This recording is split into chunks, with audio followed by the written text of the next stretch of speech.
علوی خاندان کا ایک شخص بلخ میں رہتا تھا جو عجم کے شہروں میں سے ایک شہر ہے۔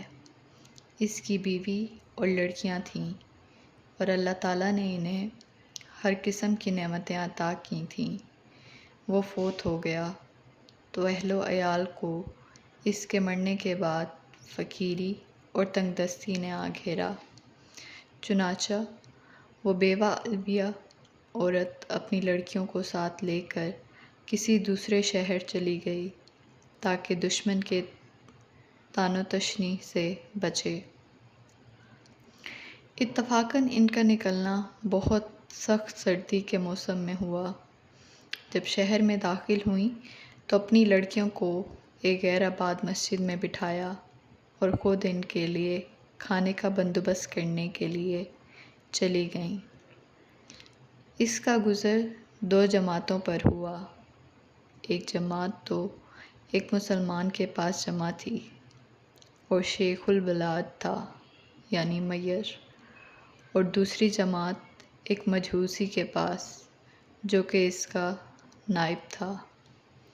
پہلے تو گئی مسلمان کے پاس اور اس کو اپنا حال سنایا اور کہا کہ میں ایک علوی شریف خاندان کی عورت ہوں اور میرے پاس یتیم لڑکیاں ہیں جن کو میں نے ایک غیر آباد مسجد میں بٹھایا ہے اور آپ سے آج کی رات کا کھانا مانگتی ہوں۔ اس نے کہا کوئی گواہ لا میرے پاس کہ واقعی تو علوی خاندان کی عورت ہے۔ اس نے کہا میں ایک اجنبی عورت ہوں، اس شہر میں مجھے کوئی نہیں جانتا۔ چنانچہ اس شیخ البلد نے منہ موڑ لیا اور عورت شکستہ دل ہو کر چلی گئی۔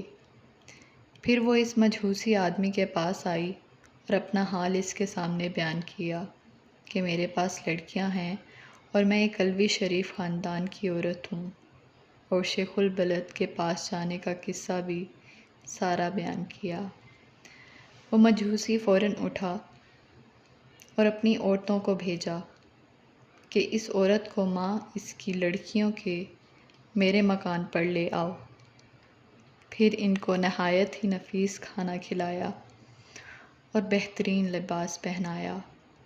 جب آدھی رات ہوئی تو شیخ البلد نے خواب میں دیکھا کہ قیامت قائم ہو گئی ہے اور رکھا گیا ہے جھنڈا نبی کریم صلی اللہ علیہ وآلہ وسلم کے سر پر، اور ایک محل ہے سبز یاقوت کا جس کے کنارے یاقوت کے ہیں اور اس میں مرجان کے یاقوت جڑے ہوئے ہیں۔ پھر کہا شیخ البلد نے یا رسول اللہ صلی اللہ علیہ وآلہ وسلم یہ محل کس کا ہے؟ آپ صلی اللہ علیہ وآلہ وسلم نے فرمایا یہ مسلمان کے لیے ہے۔ اس نے کہا یا رسول اللہ صلی اللہ علیہ وآلہ وسلم میں مسلمان ہوں، تو آپ صلی اللہ علیہ وآلہ وسلم نے فرمایا میرے پاس گواہ لا کہ تو واقعی مسلمان ہے۔ وہ سن کر حیران رہ گیا تو فرمایا نبی کریم صلی اللہ علیہ وآلہ وسلم نے وہ عورت علویہ جب تیرے پاس آئی تھی تو نے بھی تو یہی کیا تھا کہ میرے پاس گواہ لا کہ واقعی تو علویہ عورت ہے، سو اسی طرح تو بھی گواہ لے کر آ میرے پاس کہ واقعی مسلمان ہے۔ جب خواب سے بیدار ہوا تو نہایت غم زدہ و پریشان تھا۔ بیدار ہوتے ہی دریافت کیا کہ وہ عورت کہاں ہے۔ جب معلوم ہوا کہ وہ عورت مجوسی کے پاس ہے، اس نے آدمی بھیجا کہ مجوسی میرے پاس لاؤ۔ چنانچہ وہ لایا گیا تو اس نے اس کو کہا کہ میں یہ عورت علویہ تجھ سے مانگتا ہوں ماں لڑکیوں کے۔ اس نے کہا یہ کام بہت ہی مشکل ہے اور مجھ کو بلا شبہ بہت برکات حاصل ہوئی ہیں۔ اس نے کہا مجھ سے 1000 دینار لے لے اور ان کو مجھے دے دے۔ اس نے جواب دیا یہ بہت مشکل ہے، میں انہیں واپس نہیں کروں گا۔ مجوسی نے کہا جو چیز آپ چاہتے ہیں میں اس کا زیادہ مستحق ہوں، اور وہ محل جو آپ نے خواب میں دیکھا ہے وہ میرے لیے بنایا گیا ہے۔ کیا تم میرے سامنے اپنا اسلام ظاہر کرتے ہو؟ اللہ کی قسم، جب تک میں اور میرا اہل و عیال تمام کے تمام اس الویہ کے پاس مسلمان نہیں ہوئے، رات کو سوئے نہیں تھے۔